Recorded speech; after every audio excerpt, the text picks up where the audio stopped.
Girl Stop Apologizing, Day 52. Skill 4.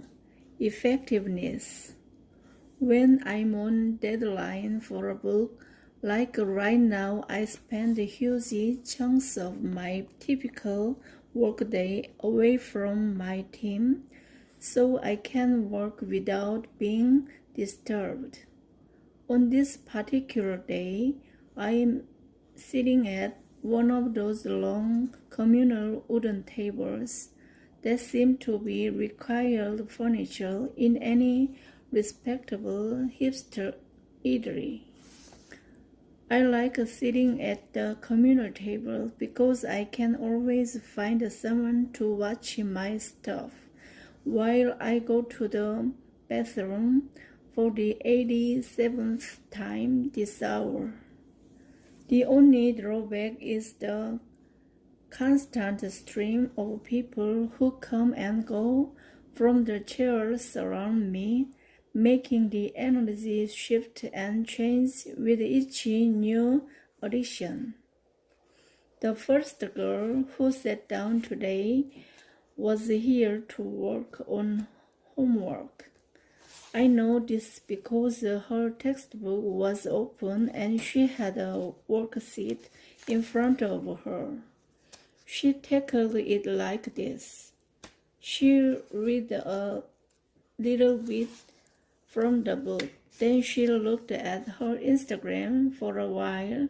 Then she took a picture of her coffee and her homework and posted it on Instagram.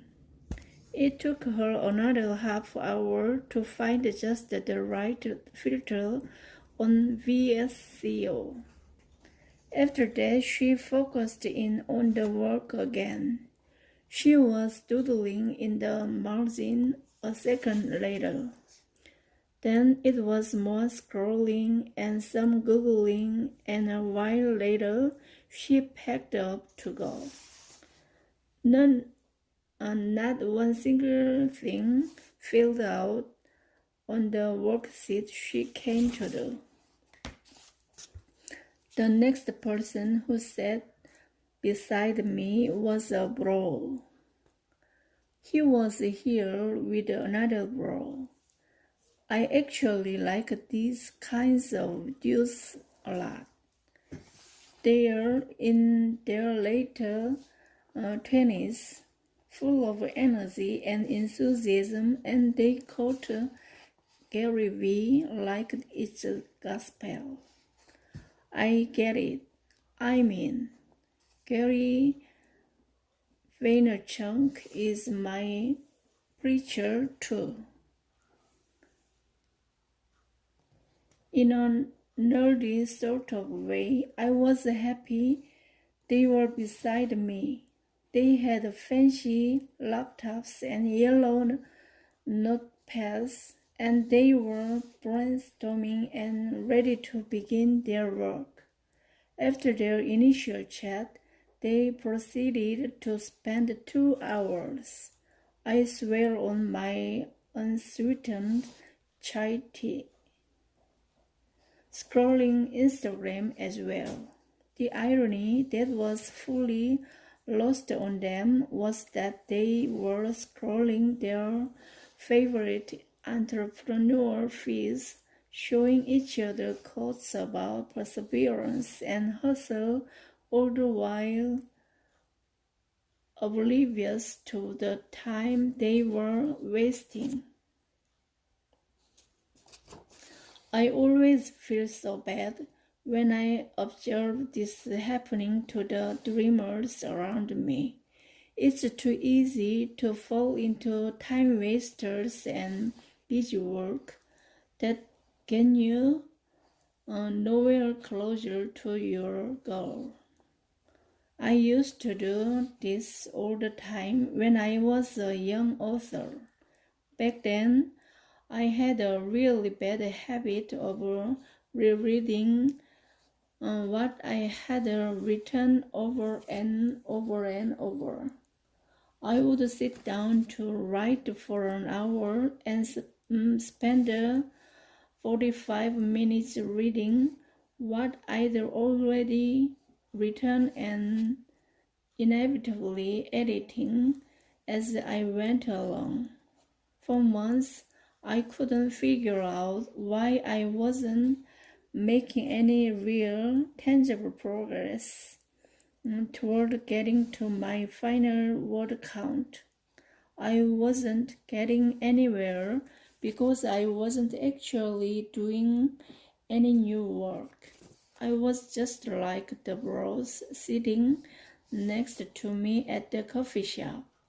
My guess is they'll have all sorts of collab sessions like the one they had today and finally give up on the idea they're pursuing because it's not getting anywhere.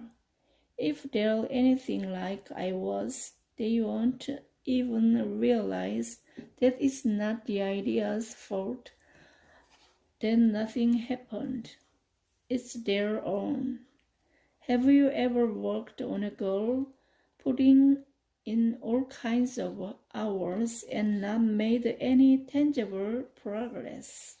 My guess is it was because you didn't understand what to focus on.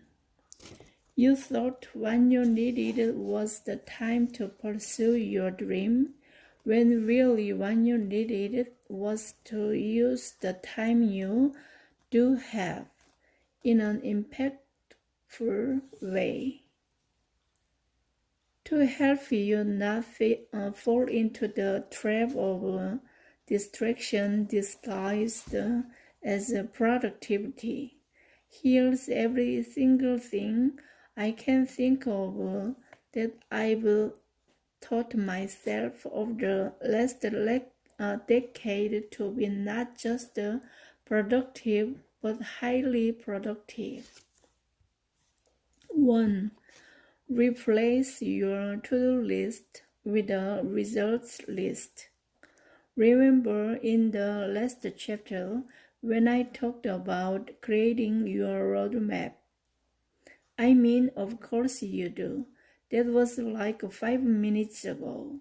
But on the off chance you're like Drew Barrymore in 50 First Dates and your memory is faulty, I'll remind you that your roadmap to your goal includes mile markers along the way. These are the stepping stones that you use to keep you focused in the direction you're headed. In order to work effectively, you need to always be working toward your next mile markers.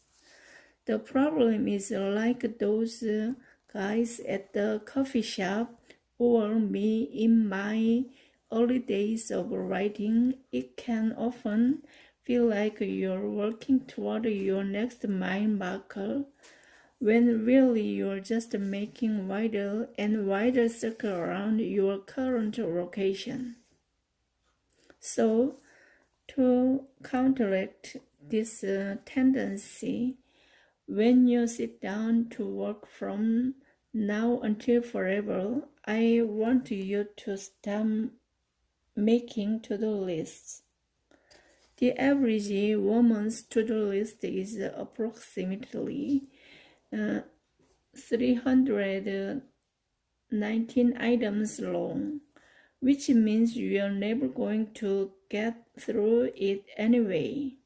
Also, if you're anything like me, back in the day, you will spend your entire work time doing the easiest items on your to-do list, simply so you can have some items crossed out. But since none of those items get you anywhere closer to your next mile marker, it's all a big waste of time. So let's let go of the idea of a to-do list and focus instead on creating a results list. And by result, I mean, what is the end result I'm looking for from this work session?